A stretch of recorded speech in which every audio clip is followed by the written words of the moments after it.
और दिल होना चाहिए जवान उम्रों में क्या रखा है। कसूर के इलाके चुनिया में 80 साल बुजुर्ग की शादी। दिल वाला 75 साल खातून को ब्याह कर घर ले आया।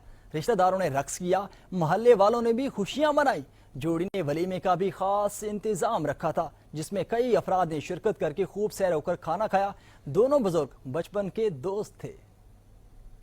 आके हार पाके दिल वाले ने दिल दी रानी नाल ब्याह कराया। रिश्तेदारां नू खुशी विच रोटी भी खवाई। दुल्हे दा कहना है कि बचपन विच उमरां दा साथ निभावन दी कसम खादी सी, हालात मारों पूरी ना होई।